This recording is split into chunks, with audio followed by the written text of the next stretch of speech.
morning, truckers. I'm Josh Jones. 7 new victims were found last night in the Grayson Cemetery. The newest slayings of the Clintonville slasher. Wait, hold on.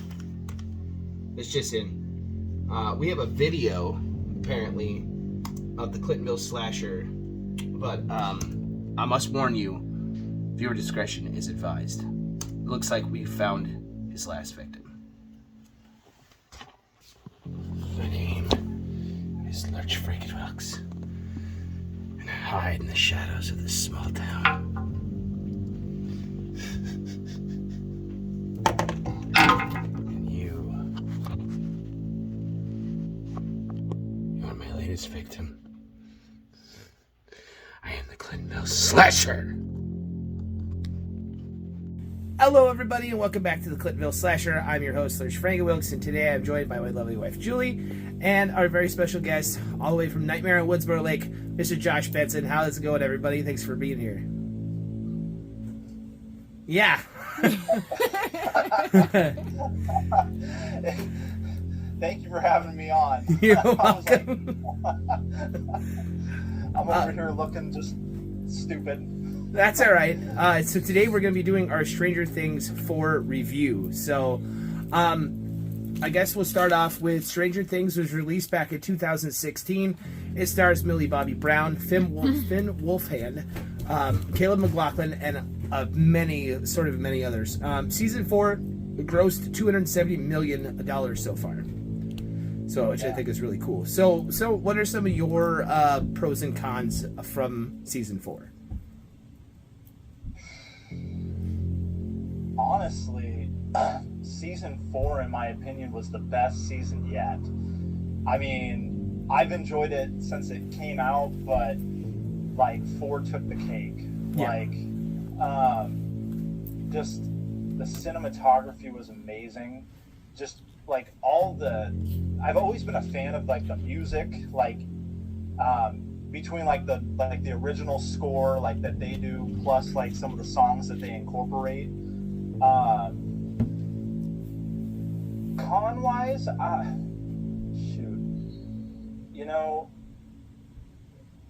for me, I was hoping for a little more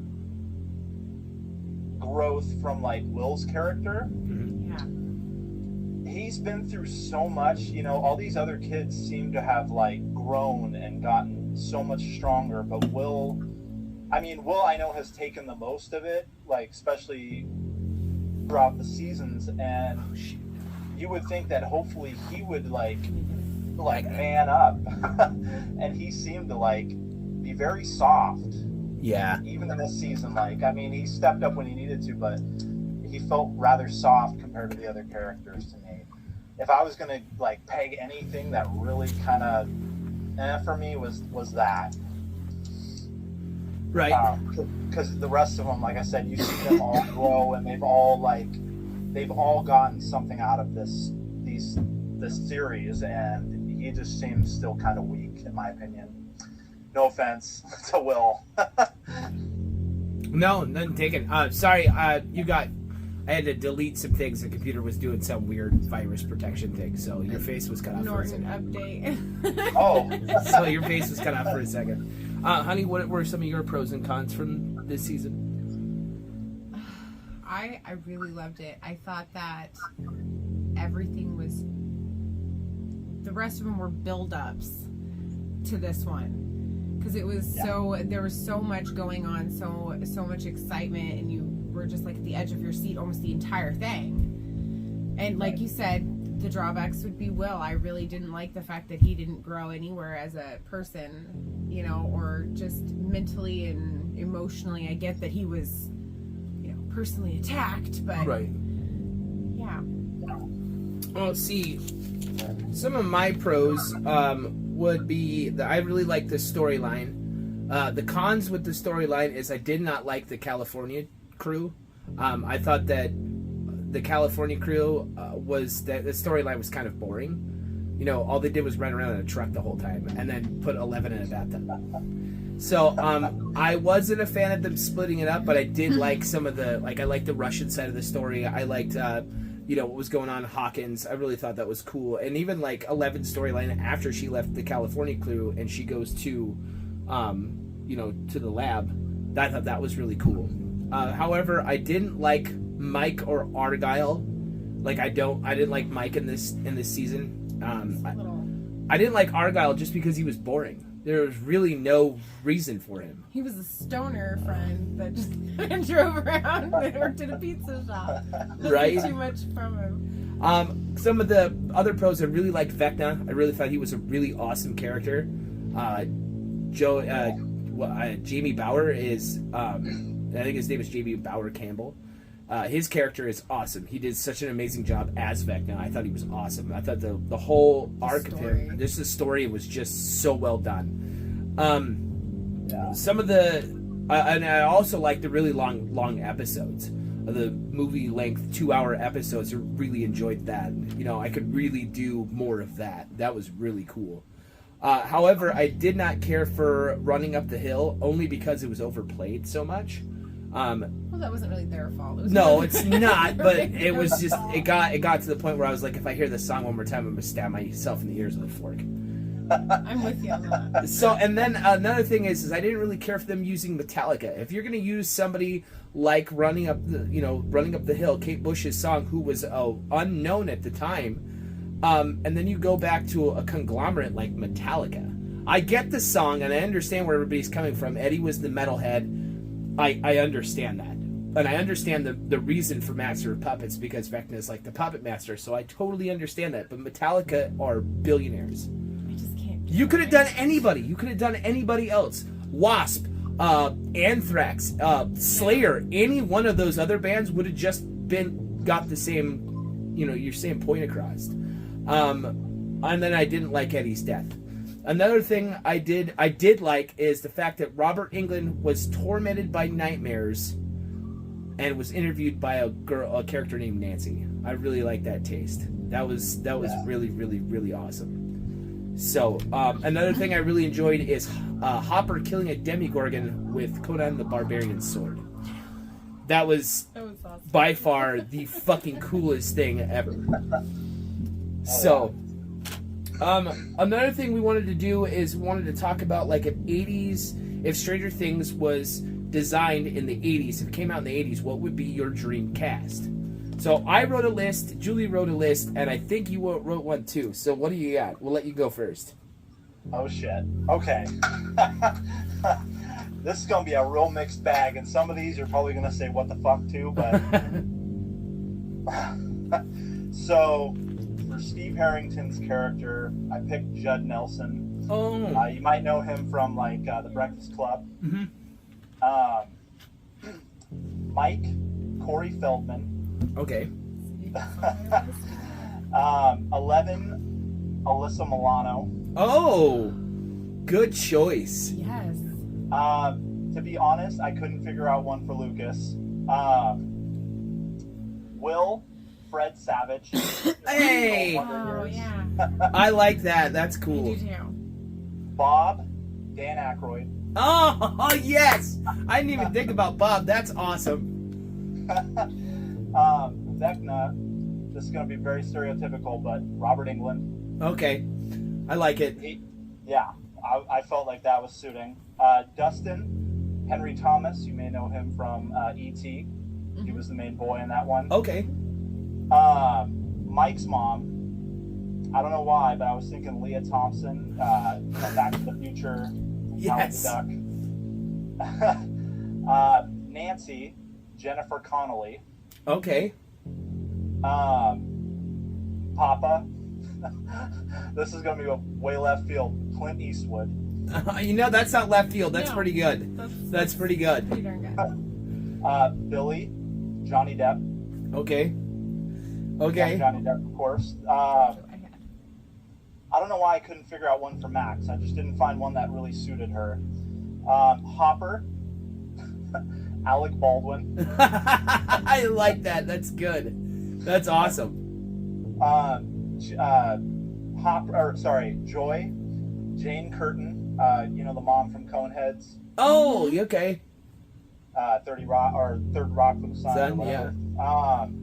Mike's dad, Christopher Walken.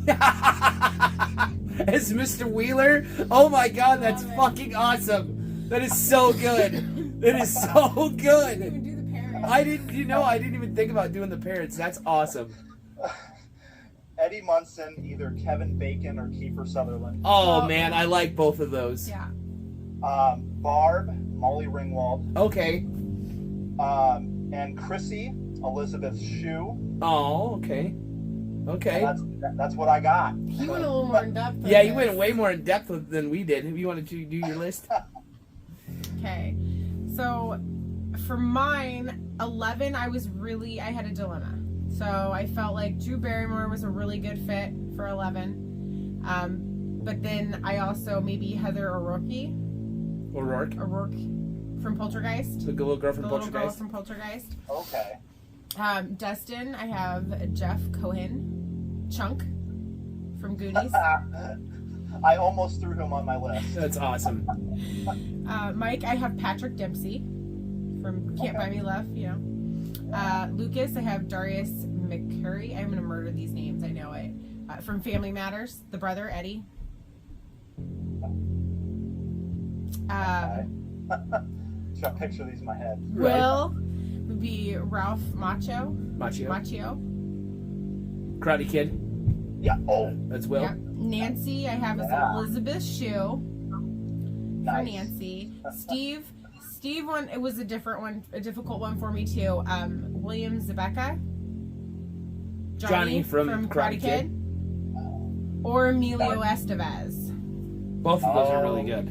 So I can see that. Joyce, I have as Leah Thompson. Hopper, Sam Elliott. Thought he would do an awesome. Jonathan, I have Jonathan as C. Thomas Howell, Ponyboy from Outsiders. Nice. Max, I had to put Winona Ryder because it felt weird not putting her on the list. Billy, I have as Johnny Depp. Erica, Tempest Bledsoe, she played Vanessa on The Cosby Show. If you ever watched that.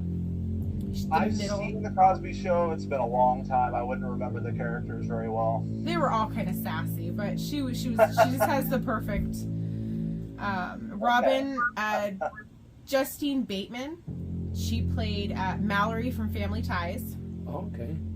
If you remember her. Okay. And Eddie I have is Judd Nelson. Nice. Yeah. All right.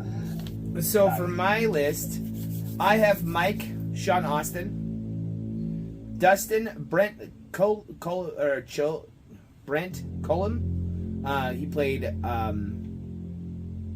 He played in Monster Squad, so he was Horace. I'm gonna murder people's names. Lucas Jaleel White, which would be Steve Urkel from Family Matters. Oh, yeah. Will, I've got is Jonathan Brandis. You know who that is.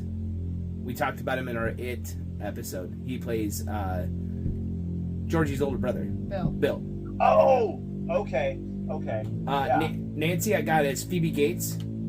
Steve, River Phoenix. Joyce, Elizabeth Shue.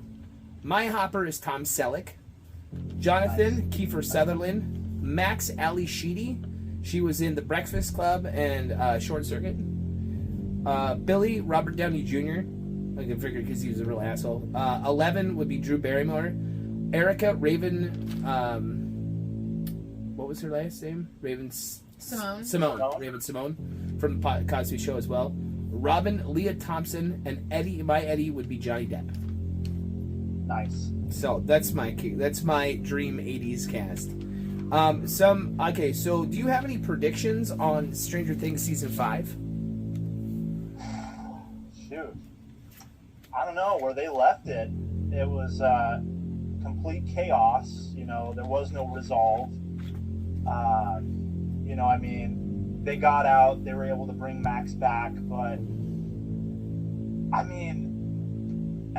like the way they ended, they're like going down they're in that field and they see like that whatever that shitstorm going on and like things dying and all this stuff. Like I was like, oh man, they're in for it.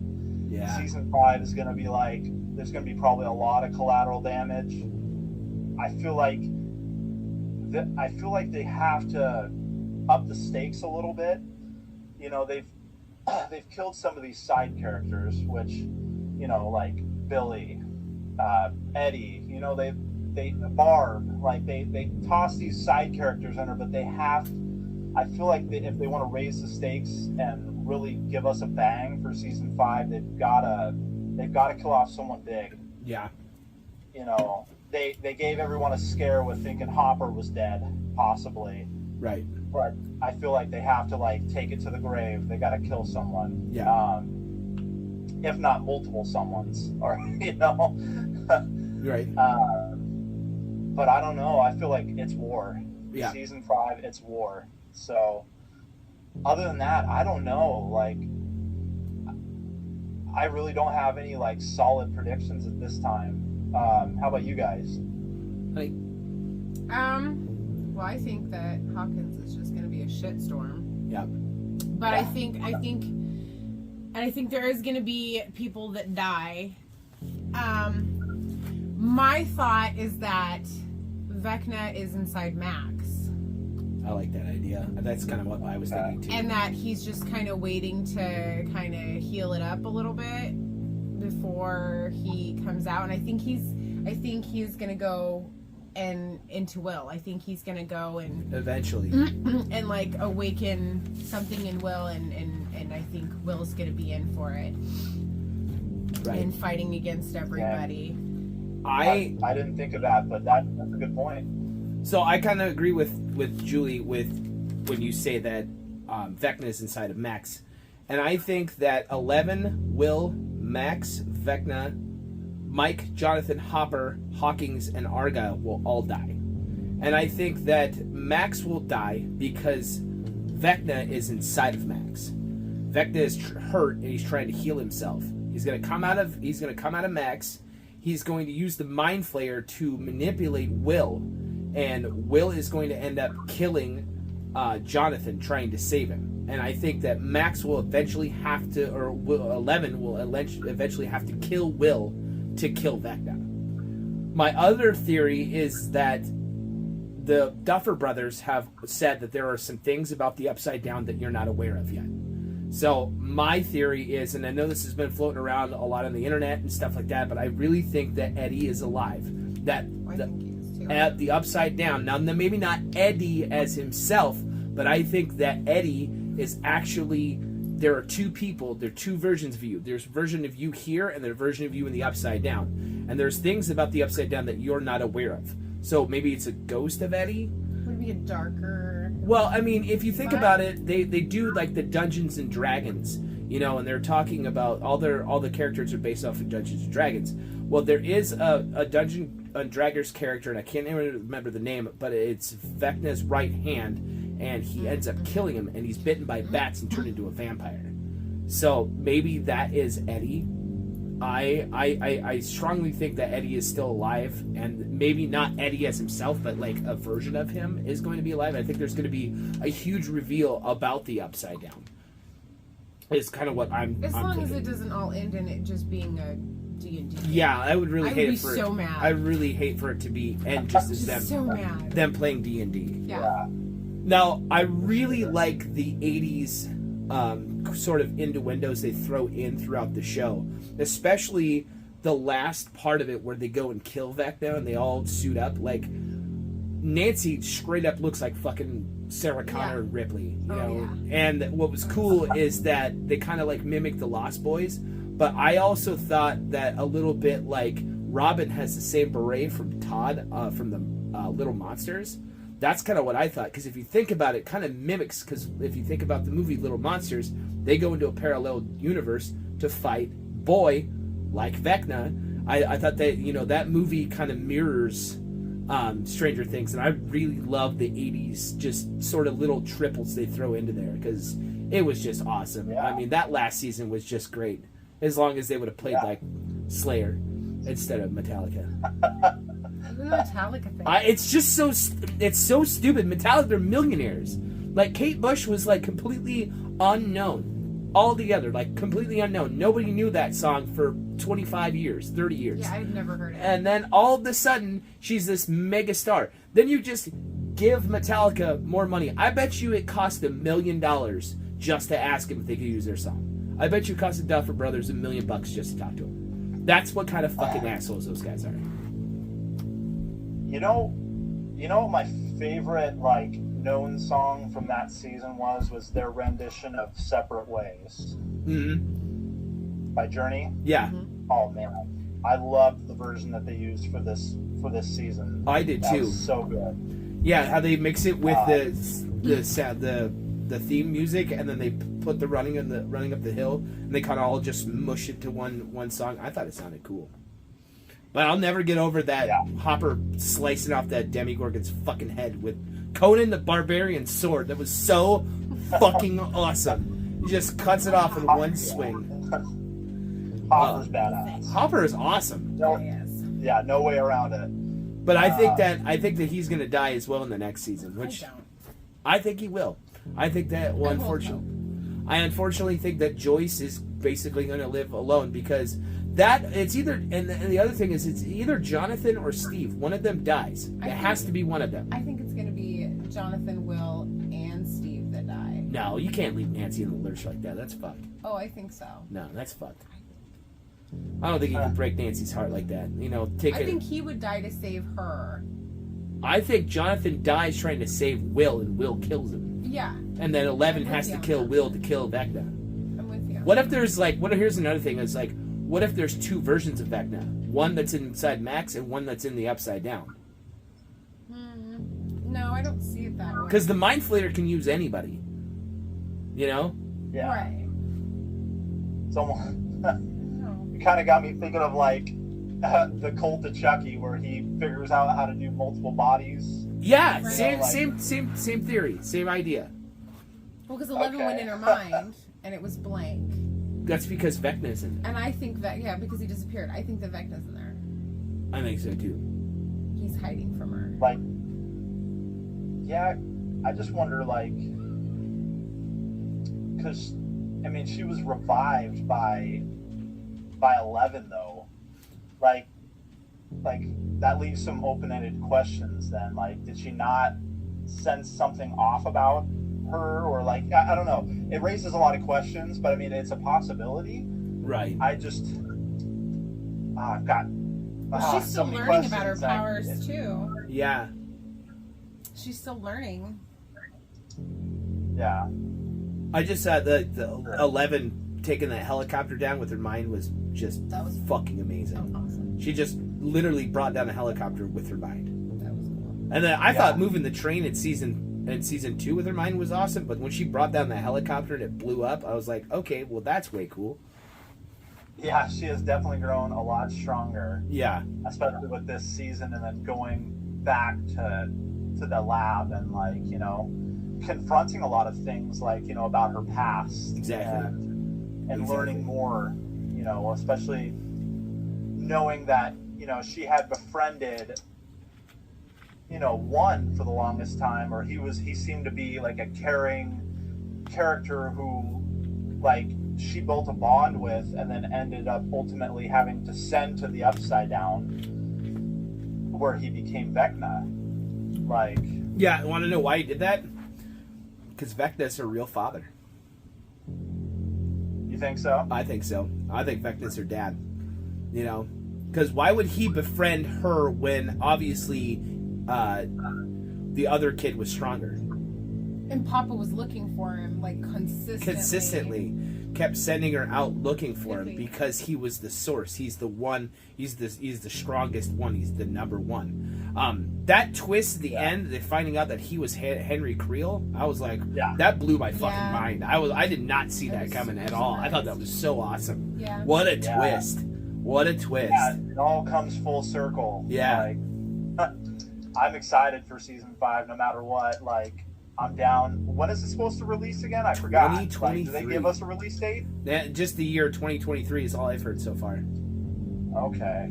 So I'll wait patiently. well, there's supposed to be some sort of time jump, But I don't want like a slow build up to all the things happening. I want just straight chaos. And it's supposed to be shorter, but I want longer episodes. So if you're only going to do, instead of 8 episodes, you're going to do 4 episodes. If you do only 4 or 6 episodes, have them 2 hours apiece. You know, give us those, 2-hour episodes, because those are amazing. Those fill me up. That's like watching a full-length movie. I was just, like you got so much questions answered. And the fact that it wasn't boring. There was nothing slow about it. You didn't have like this slow build-up character crap. It was just... Except for when they were driving around the... Oh my god, I couldn't stand that. That driving forever. And they literally, all they do is like, it's like the Lord of the Rings. They walk for 3 movies. All Dustin and Will did was, or all Will did with his brother and Mike and Argyle was just drive. Drive the whole time. And Mike is such a bitch. Like, such a bitch. Like, he doesn't notice Will is a completely needs somebody. He loves Will.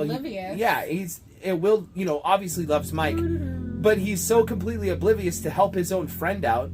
And he just doesn't notice anything. It's like, dude, you're a total dickwad. You don't care about 11. You don't care about your friends. Like, screw you, man. Like, he's got to come back and do a good full story arc, or I would just hate his character forever.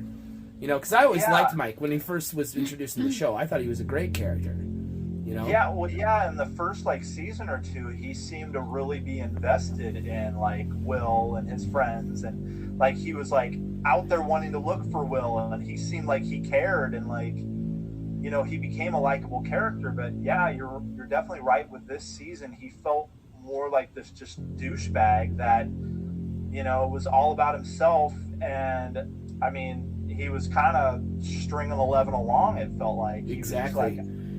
Just to have a superpowered girlfriend. I don't know. Well, he kind of explained it when he said, she needed me when they were talking. Yeah, I get it, but you can always explain things, but what you feel, what you his are, actions speak louder than words. Yeah, they definitely spoke the douchebag. Yeah. So Will became a even bigger wussy. Mike became a douchebag. I mean, Lucas, I didn't know what to expect when we first started this season, because he was a basketball player and he wasn't hanging out with the guys as much anymore. Right. He kind of was trying to become popular, but then he really brought it around by the end of the season. I liked Lucas kicking that dude's ass. Kick the shit out of that motherfucker. That was so good. That fight was so badass. And Eddie really stole the show for me. His character was so cool. And the fact that he dies, his last words, I love you, man. Oh my god, I was in tears. That was so terrible, but he was such a great He was a character. Really good character. Great character. He was awesome. And you didn't know what to expect from him at first, but you fell in love with that character immediately. I think that's why we're hoping that he comes back. And I think he will. I think that there is a version of Eddie still out there. Yeah. Yeah, the whole idea of there being an alternate of everyone, I'm wondering if they're going to play into that. Now that you've mentioned that, I mean, we don't see any alternate versions of anybody, just the alternate locations, their houses and everything. But it makes sense if there's those things. Where are these versions of these people?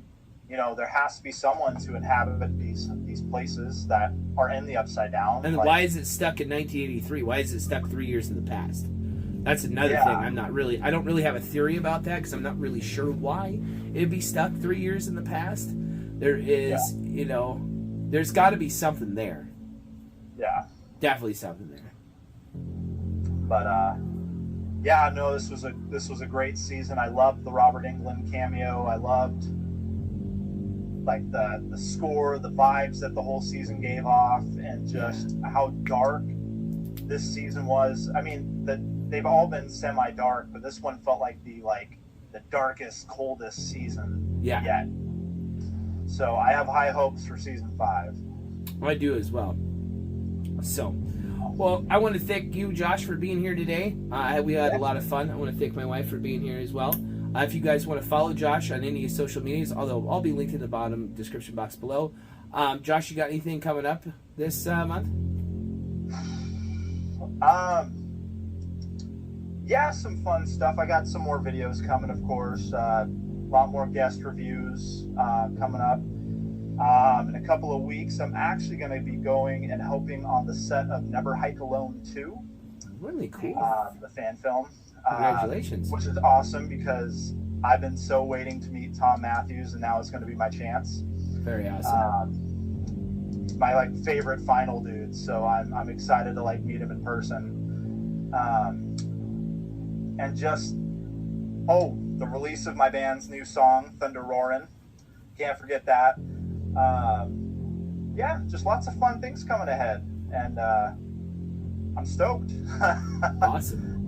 Well, I'm stoked for you. So obviously we love having you as a guest. We always love doing episodes. I think this is the third episode we've done together. Yes. You've been on my channel once. I've been on your channel once, and now this is back to my channel. So maybe we should do a live event soon. Yes. One of us for should. Sure. One. I still definitely want to do that stream idea that you had. Yeah, definitely. With Sledgehammer and Canadian Crypt and everybody. Yeah, that would be awesome. Top 10 bands. Yeah. So if Sledgehammer or fucking Jay from Canadian Crypt, you guys hear this? We need to put that together. So, until next time, I'm Lurch Frankowicz, aka the Clintonville Slasher. My lovely wife Julie, Josh Benson from Nightmare on Woodsboro Lake. If you're new to the channel, please like and subscribe. Tell your friends, tell your mom. Stay fucking horror, and we'll see you next time.